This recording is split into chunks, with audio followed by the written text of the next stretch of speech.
This was Russia's largest attack on Kharkiv since Putin's aggression against Ukraine began. Bombs, rockets, and drones fell on the city, striking several apartment buildings. At least 3 people were killed, and dozens were injured. Kherson was also attacked, with casualties and injuries reported there as well. This was a cynical Russian attack on ordinary cities. Over 400 drones and over 40 missiles were used. A significant number were shot down, but not all of them. And unfortunately, not everyone in the world condemns such strikes. And this is exactly what Putin is exploiting. He is buying himself time to continue the war. This is supposed to be the Russian war criminals' response to Ukraine's recent attack on 5 Russian airfields and the destruction of 40 military aircraft. This is a huge blow to Putin's forces and a weakening of Russia. Perhaps another blow is coming, this time in the form of new U.S. sanctions. I would expect next week that the Senate will start moving the sanctions bill.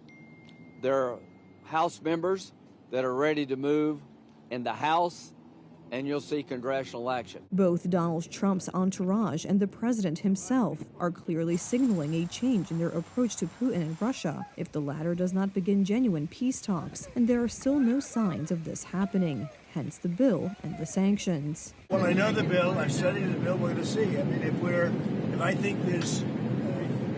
if I think Russia will not be making a deal or stopping the bloodshed, 5 and 6 even, I've been saying 5 and 6, and now it's more, 1,000 a week, soldiers being killed, and people being killed, not just soldiers, people being killed, but largely soldiers being killed.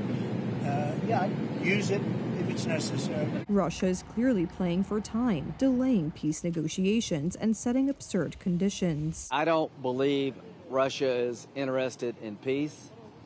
As we speak, they're building up their forces along Ukraine's border for a counteroffensive in the summer or the fall. The United States is clearly signaling that it sees Russia's plans and game, and its response could be very painful for Putin. The burden is on Vladimir Putin. And right now, let's be very blunt, he's playing the United States for a stooge. Americans don't like to be made fools of. But that's what he's doing.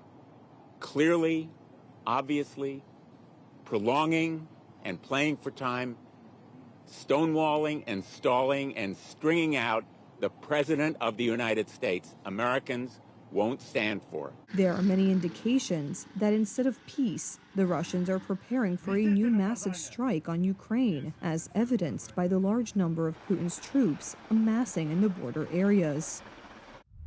A senior Ukrainian official has reported that the Russian military intends to occupy half of Ukraine by the end of 2026. It is highly unlikely that Russian forces will be able to make such significant progress in such a short time, given Russia's current offensive capabilities and assuming that Western aid to Ukraine continues. There is no doubt that Russia is arming itself and systematically increasing its attack capabilities, including attacks on NATO countries. A few days ago, as part of exercises in the Baltic Sea, it deployed 20 ships, including 4 carrying caliber cruise missiles with a range of 1,500 kilometers. The exercises officially ended yesterday.